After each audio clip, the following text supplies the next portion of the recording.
että miten sitä omaa liiketoimintaa voisi tällä saralla kehittää, niin nyt on herrat lauteilla, joilta varmasti löytyy paljon kokemuksia ja ideoita siihen. Mutta lähdetään liikkeelle siitä, jos vaikka Sauli siinä vieressä aloittaa ja kerrot vähän, että mikä sai sinut aikoinaan ryhtymään luontomatkailuyrittäjäksi.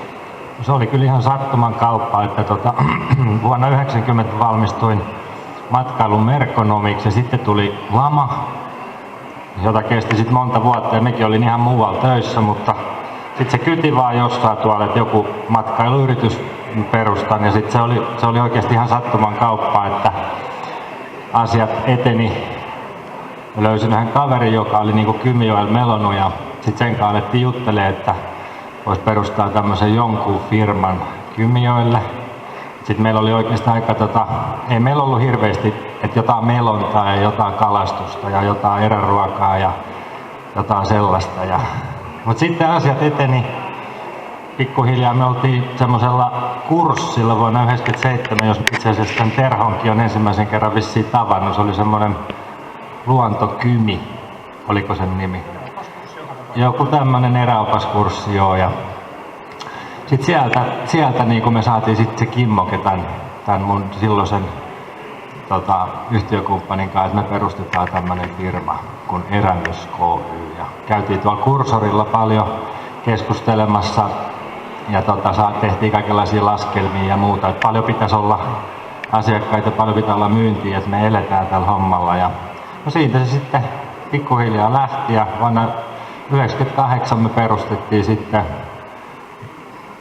syksyllä 1998 tämä yritys ja 1999 vuosi oli meidän eka toimintavuosi. Ja me päästiin oikeasti tosi hyvin niin kuin sitten tähän bisnekseen mukaan, että me tein talvella ihan hirveästi kaikkia markkinointityötä ja sieltä sitten tärppäili niitä. Opin tuntemaan paljon ihmisiä ja sihteereitä. Pikkuhiljaa sieltä sitten alkoi niitä keikkoja tulla ja siitä sitten samalla tiellä ollaan yhä edelleen. Tässä on tapahtunut kaikenlaisia yrityskauppoja vuosien varrella muuta ja firma on kasvanut, mutta periaatteessa ihan samaa hommaa tehdään kuin silloin. 15 vuotta pitkä aika. Niin, itse asiassa tästä on vissiin kauan. Eikö tästä jo? Alkaa olemaan. Niin. Joo, lähes 20 vuotta. Mitäs Terho, minkälainen tarina sinulta löytyy taustalta? Minun tarina on pikemminkin maaseudun selviytymistarina. Olen maatalosta kotoisin ja olin ajautunut jo muihin hommiin ja itse asiassa lehtimieheksi siellä omalla synnyinseudulla ja sitten joudun lunastamaan oman kotitilan, syntymätilan niin itselleni ja perheelleni eli siinä oli kaksi ammattia olemassa ja sitten oli nähtävissä, että se toinen jalka, se lehtimiesjalka, niin tämän Erkon konsernin keskittymisen myötä niin uhkaa vetää Etelä-Saimaan aluetoimittajan ja kirjeenvaihtajan sieltä Miehikkälästä pois ja sen tilalle piti jotain keksiä ja reserviupseerina ja maanpuolustusasioista kiinnostuneena niin jo vuodesta 1987, jolloin Miehikkälään perustettiin Korso-museo, joka nykyään on Salpalinjan museo, niin sinne sitten kaivattiin näistä reserviläiskerhoista niin oppaita täydentämään sitä hommaa ja sitten pari vuotta myöhemmin, Holopaisen Harri täällä jossain on, niin oli muun muassa sitten kohta tulossa Miehikkälään ja täällä lähdettiin sitä museoesittelyä laajentamaan tämmöiseksi ikään kuin pienimuotoisiksi vaellukseksi sen museoalueen ympärille ja se lähti liikkeelle kunnallisena, mutta että olen edelleen skeptinen, että eihän se voinut mitenkään onnistua ja ei siitä mitään tullutkaan ja Harri rupesi sitten kärttämään minua, että etkö siellä voisi maanpuolustusihmisenä niin ottaa kolmannen sivutoimen ja ryhtyä sitä hommaa yrittämään ja niin hullu olin, että päätin, että kun mulla on kaksi asiaa, mistä minä en halua tinkiä. Toinen on se, että olen syntynyt Miehikkälässä, sille minä mitään voi, mutta että sille mille minä voin on se, että kuolen ja tulee haudatuksi sinne Miehikkälään. Ja jotta siellä jotenkin selviäisi, niin pitäisihän se elanto saada. Eli 1 + 1 + 1 on yhteensä sitten vaan 1. Eli tämä on tällainen osa-elinkeino.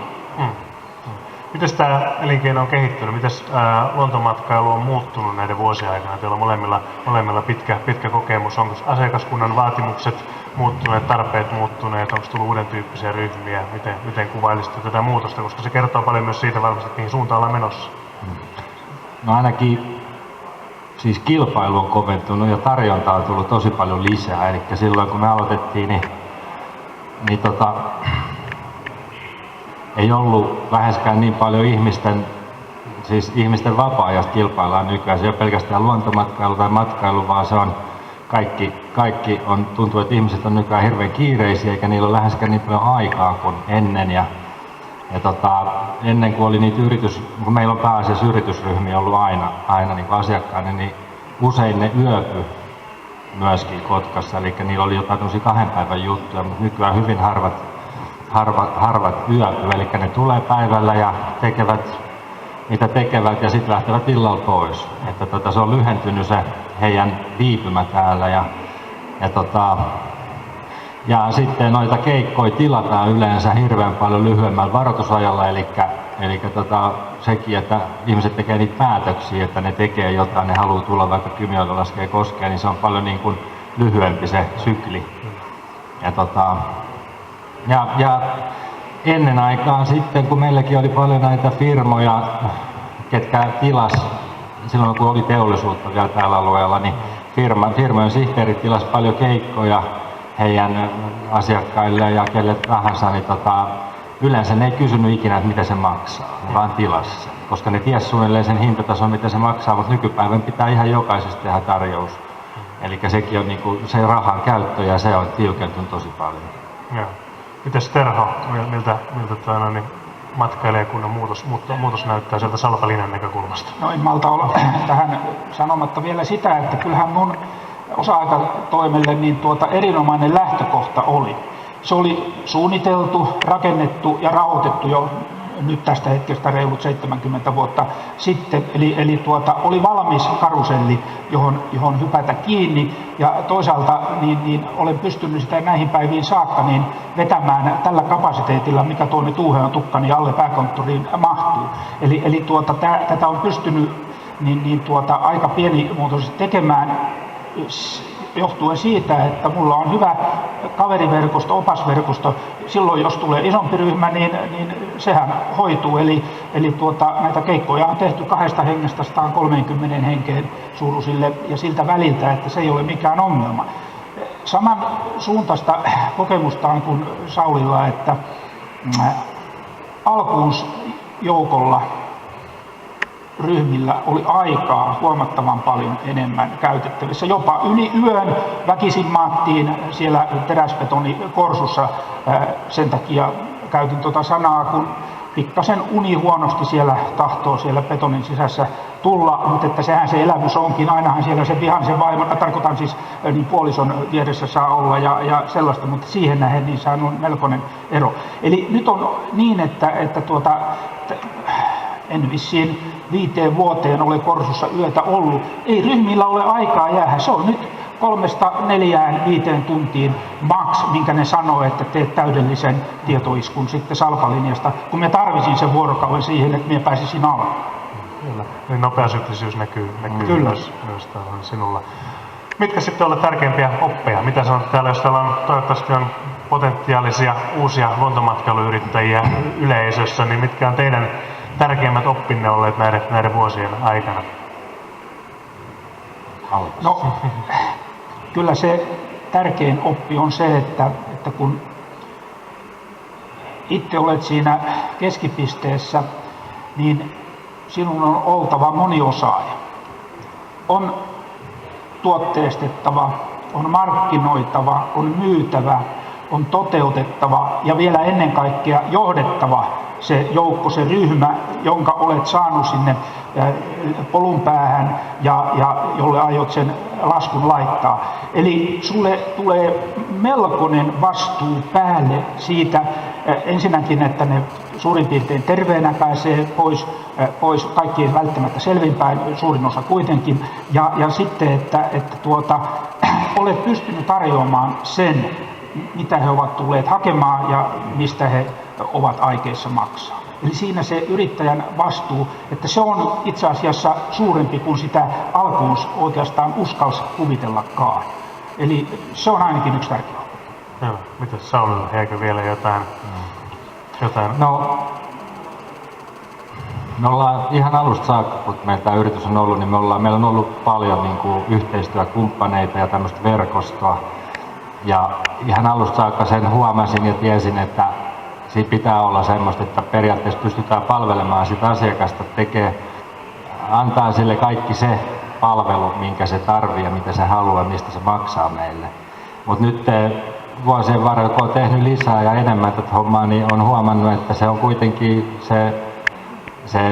niin kuin se verkosto ja se semmoinen yhteistyö eri tahojen kanssa on niin kuin vaan yhä enemmän tärkeämpää ja tärkeämpää koko aika. Että meilläkin siis Kymijoella kaikki firmat on hyvin pieniä ja ei vaan yksinään ei pysty niin kuin kaikkea tekemään, että meilläkin on niin kuin paljon näitä keikkaihmisiä, joita sitten tarvittaessa tulee töihin ja muita firmoja, sitten muiden firmojen palveluita myöskin ostetaan paljon. Tässä tullaan yhteen tärkeään asiaan, on se, että yrittäjän itsensä pitää tehdä, uskaltaisin sanoa näin, vain se, minkä parhaiten osaa. Ja se, mitä et osaa, niin osta se palvelu sitten kaverilta tai pyydä talkoilla tekemään. Tärkeintä on, että se tuote on niin laadukas, että se sitten myy itseään eteenpäin. Että huonoa ja halpaa, tai sanotaan siinä tuotteessa, niin ainoa mikä heikkous siinä voi olla yrittäjän näkökannalta on, että se on liian halpa hinnalta.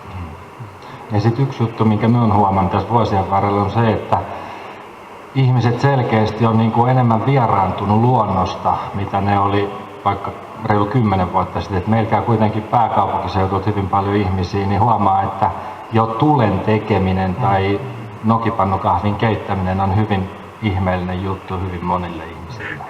Joo, tämä kertoo se edes, että yksinkertaisista asioista voidaan löytää sitä eksotiikkaa. Kyllä, ja yksinkertaiset asiat on itse asiassa kaikista parhaimpia. Ei se, niin kuin mekin tuolla kun Kymijoen rannoilla, niin on huomannut sen, että ne on ne yksinkertaiset tavalliset asiat, niin ne on kaikista parhaimpia. Ei siellä tarvitse mitään sirkustemppuja. Se riittää mitä on ja keskittyy yksinkertaisiin asioihin. No tuossa ensimmäisessä osiossa juteltiin vähän siitä tai enemmänkin jaettiin niitä kokemuksia, mitä tässä vuoden aikana on tullut siitä, että mitä tällä seudulla pitäisi tehdä, mitä Kaakon rannikolla pitäisi tehdä, jotta tästä saadaan vetovoimainen luontomatkailukohde tulevaisuudessa, sitä kautta tätä liiketoimintaa kasvatettua, niin mitä ajatuksia teillä on, mihin teidän mielestä tässä pitäisi keskittyä, mitä tällä seudulla pitäisi tehdä ja mitä te itse olette valmiita tekemään? Se niin kuin tuossa omassa alustuksessa viittasitkin, niin se, että meitä ei tunneta, että meillä on täällä jotakin sellaista nähtävää. Ja nyt tietenkin puhun Salpalinjasta ja se tahtoo olla niin, että kun jossain messutapahtumalla tai yrität markkinoida ja kertoa, että tulkaa ihmeessä sinne Salpalinjaan että siellä on ihmeellistä näkemistä. Esimerkiksi Salpajukola Harjussa, niin meillä oli standi siellä ja yritettiin porukkaa, tuhansittain käveli siitä ohi, että tulkaa vaikka tuonne Korsuun. Ei siellä ole mitään ihmeellistä. No sitten viimeiset, no voihan minä lähteä. Sitten kun ne saatiin 100 metriä kävelytettyä sinne Korsuun, 10 minuuttia esiteltiin siellä sitä synkkyyttä ja pimeyttä ja mitä kaikkea tämä on vaatinut, sitten niitä mennään saada sieltä pois. Eli toisin sanoen meillä on ehdottomasti sellainen tavara ja tuote, joka kiinnostaa, joka menee kaupaksi, sulla se on se koski siellä. Eli tätä tunnetuksi tekemistä, niin tässä yhden pienen eikä kahdenkaan vielä yrittäjän voimat riitä. Ihan omana esimerkkinä se, että on tämä Kursor mulle jotain hyvää joskus tarjonnut 4,5 vuotta sitten, niin oli täällä Kotkassa tämmöinen sähköisen markkinoinnin kurssi ja tulin lähteneeksi sinne 2 päivää. Niin menin Facebookiin, kotona ihmeteltiin, mitä vanha ukko sinne menee. No menin kuitenkin ja perustin blogin. Blogissa on 29 000 eri kävijää, niistä muutama tuhat on jäänyt koukkuun. Ja Facebookin kautta niin ollaan saatu kävijöitä lisää. Eli sinne vaan kylmästi pitää mennä. Ja tiedoksi se, että Salpalinjan salat blogista niin on ollut jo monta tuntia luettavissa, mitä tässä keskustellaan. Eli siellä voi olla jopa ajastaan edellä. Mahtavaa. Mitäs Sauli? No kyllähän se nyt varmaan niin on, että se myynti ja markkinointi ja se vaatii tietenkin rahaa ja nythän se raha tuntuu olevan pikkasen kortilla niin kuin näillä kunnilla ja kaupungeilla ja muita, mutta se niin kuin sä sanoit vissiin tuossa alussa, että kun ei ymmärretä sitä, että matkailu on niin kuin bisnestä, se on oikeasti iso bisnes, niin mun mielestä tällä alueella pitäisi saada se ajattelutapa kääntymään, että ymmärrettäisiin, että se on oikeasti bisnes ja siitä saadaan bisnes. Niin ja sitten tietenkin ne kaikki myyntikanavat, tämmöiset sähköiset, että se asiakas pystyy, kun se käy jossain sivulla, niin se pystyy heti ostamaan sen tuotteen. Ja sitten tämä mun on nyt pakko tässä, että mainostaa tätä meidän Kymi the River-organisaatio, eli mun mielestä me ollaan saatu tähän Kymijoella toimivia yrityksiä tosi hyvin mukaan. Me ollaan lähes nyt sinne Elma-messuille viikonloppuna ja yritetään saada vähän tätä Kymijokea niin kuin pikkuhiljaa tunnetummaksi, että siitä saataisiin joskus tulevaisuudessa sitten vähän enemmänkin irti, mitä nykypäivänä. Ja nämä on minusta hienoja tuloksia, mitä tässä tarvitaan, että yritys lähtee tekemään yhdessä näiden teemojen ympärillä. Mitähän tuohon jatkaisi? Joka tapauksessa niin se on selvä, että pienet yrittäjät, niin ongelma on nimenomaan siinä, että pitäisi saada se tuote ja pitäisi oppia se tuomaan esiin ja kaikki muut niin hommat siltä pienyrittäjältä onnistuu, mutta se mistä Saulikin kertoo, mikä jää tekemättä, mikä on se kaikkein hankalin homma yritystoiminnassa, on se myyminen. Eli se jää viimeisemmäksi ja vedotaan siihen, että kun ei ole aikaa myyä ja sitten ihmetellään, kun pussi on tyhjä. Ja se on, että miten niin aggressiiviseksi kukaan pystyisi kouluttamaan, että sitä osaisi tehdä tarpeeksi, että se on kyllä niin se yksi välttämättömin osa-alue tässä näin. Ehkä tämä nykyajan konsti niin pakottaa siihen, että luodaan jonkunnäköinen organisaatio, joka sitten tosiaan tietokoneen näppäimen takana on se, että ruvetaan täyttämään jotain varauslomaketta ja se tapahtuu siinä. Niin ja toi piti sanomani, että siis Kymijoki ja ne Kymijoen koskethan on meille niin kuin ainakin ihan elintärkeä juttu, koska jos ei niitä koskia olisi, niin ei olisi koskenlaskua. Ja minkä takia ne helsinkiläiset firmat tulisi meille päiväksi, ne pitäisi kokousta, ne söis saunois, jos ei meillä olisi niitä koskia, koska se koskenlasku on se juttu, minkä takia ne tulee. Sitten ne ympää siihen kaikkea muuta siihen samaan päivään. Ja ihan varmaan niin kuin se Kymijoki, se koskenlasku, se luo myös niin kuin sinne, tai tulevaisuudessa toki toivottavasti paljon enemmänkin, mutta niin kuin majoitusyrittäjille, muille niin kuin yrittäjille sitä hyvinvointia, työtä ja lisää asiakkaita. Hyvä, eli niin Salpalinjalla kuin Koskellakin löytyy tilaa uusille yrityksille ja täällä kasvumahdollisuuksia on aika paljon. Tuohon oikeastaan sanoisin, kun viittasin siihen, että olin ensimmäinen Suomessa, joka lähti niin kaupallisesti niin Salpalinjaa hyödyntämään niin näiden museoiden lisäksi. Museot perii pääsymaksun. Ja itse asiassa Kymenlaaksossa olen oikeastaan vieläkin aina. Eli voisi sanoa, että on monopoli. No Kilpeläisen Juhan linnuntaretket jo, että tulee kohta Lahdesta. Tänne kun me itse ei ymmärretä, niin tulee poimimaan mansikat maasta.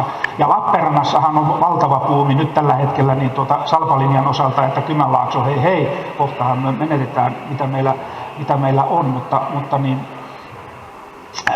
kyllä mun käsitys on siis se, että kysyntää ei ole, jos ei ole tarjontaa. Ja yhden tällaisen pienen ihmisen tarjonta, kun ei ole rahaa panna lehti-ilmoituksiin, sehän on olematonta. Silloin kun ei näy, vanha slogani ei ole olemassa. Eli nyt jos meitä olisi 10 niin korsumatkaa tässä näin, niin siinä olisi 10-kertainen tarjonta ja ihmiset rupeaisi miettimään, että ehkä siellä sitten jotain on, kun ne noin vahvasti sitä tuo esiin. Eli tarjontaa pitää olla, että on kysyntää. Kyllä, toi on hyvä loppukaneetti minun osaltani, mutta onko yleisössä vielä kysymyksiä? Täällä on 2 kokenutta herraa luontomatkailuun liittyen. Toi, että kysyntä tai tarjonta luo kysyntää, se kannattaa ymmärtää hyvin, ei kannata miettiä sitä, että voisinko löytää jonkun markkinan, missä ei ole kilpailija, sillä se tarkoittaa sitä, että siellä ei ole markkinaa, vaan että missä on niitä oikeasti niitä kasvumahdollisuuksia, niitä on yleensä siellä, missä on muitakin yrityksiä. Onko Harjussa? Pieni hetki, niin saat siitä. Tämän Taini Rajalan kanssa juttelin tuosta hevosmatkailusta joku aika sitten ja tuli mieleen tämä Harju, joka on hiomaton jalokivi siellä, että sillä olisi paljon potentiaalia. Niin onko teillä tällaista yhteistoimintaa, että olette Suomen hevosen valjastanut johonkin 40-luvun kärryn eteen ja esittäneet tämmöistä, että millaista se oli siihen aikaan, kun linjaa rakennettiin? Salpavaellustapahtuma, jossa olen vapaaehtoistoiminnassa mukana, niin kuin tämä meidän uusi liidikin nyt tässä päällä ensimmäistä kertaa on, niin on muun muassa yhtenä vuonna oli teema niin hevoset ja siinä on vaan joitakin käytännön järjestelyjä silloin, kun on iso yleisötapahtuma, luokkaa 200 ihmistä liikkeellä, niin se vaatii järjestäjiltä tavattoman paljon. Mutta Harju sinällään niin hevosmatkailun ja salpalinjan osalta mahdollistaa ihan äärimmäisen jalokiven, niin, joka on vielä hiomaton, mutta aihio on olemassa. Ja sitä muun muassa minun johdollani niin RUK, reserviupseerikurssit, ovat hyödyntäneet niin, että me ollaan 3 vuoden aikana vapaaehtoistyönä pyöritetty siinä Harjun Tallinmäen ja Ravijoen paloaseman ympäristössä sellaista 4-5 kilometrin lenkkiä, niin 3 vuodessa 3761 upseerioppilasta niin on saatu perehdytettyä vähintään 3 tunnin ajan siihen salpalinjaan, ja siinä olisi Harjulla erinomaiset mahdollisuudet kytkeä ne hevoset siihen, vetää vaikka yhtä valjakolla tykkiä, panssaritykkiä asemaan tai jotain muuta tällaista. Ja homma muuten jatkuu ensi sunnuntaina. Olen aikamoisessa lirissä, uskaltaisin sanoa, mutta täytyy toivoa, että onnistun. Mulle tulee kirjavahvuus 223 varusmiestä yhtä aikaa 3 tunniksi tutustumaan salpalinjaan. No se ei onnistu yksin, vaan puhuttiin näistä verkoista. Mulla on itseni lisäksi 17 muuta hommaa pyörittämässä. Eli tässä tulee nyt yksi esimerkki siitä, että ei kannata välttämättä hyökätä ensimmäisenä täyspäiväiseksi ja päätoimiseksi yrittäjäksi, varsinkin jos sulla on leipätyö olemassa. Se kannattaa pitää, jollahan se uusi yritystoiminta pitää rahoittaa ainakin alkuun ja lähteä vähän kerrassaan. Ja paras tapa, niin kuin munkin kohdalla, oli se, että harrastuksen jatkeena tehdä, niin silloin se sen tietotaidon hankkiminen, niin se on kaikkein helpointa ja siitä pääsee helpommin liikkeelle. Ihan hyvä mahdollisuus Harjussa. Hyvä. Vieläkö löytyy kysymyksiä?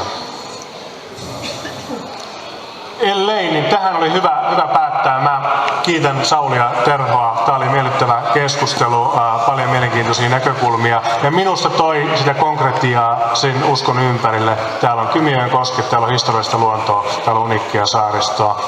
Täällä on pohja, jolla on hyvä rakentaa. Kiitos paljon teille mielenkiinnosta. Kiitos.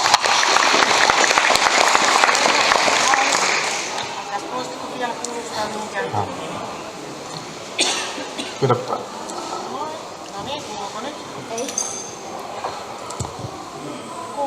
Ota tuo ykkönen. No niin, eli haluan kiittää nyt Terho ja Saulia tässä ojentamalla teille tämmöisen pipon päänlämmitteeksi. Eli Raw by Nature, tässä näin, ole hyvä, pankas päähän.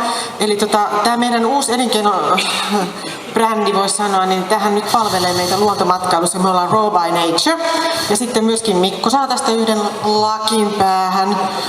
Kiitän paljon. Ja Mikolle oikein paljon aplodeita tästä. Meillä alkaa tarina olla tässä. Ja nyt yhden asian vielä haluaisin sanoa, että täällä taustalla pyöri meillä äsken nyt tänä kesänä otettuja luontomatkailun kuvia uusia. Ja näiden kuvien avulla niin te varmaan huomasitte, kuinka paljon meillä on erilaisia hienoja mahdollisuuksia palvelu- ja kasvuyritystoimintaan.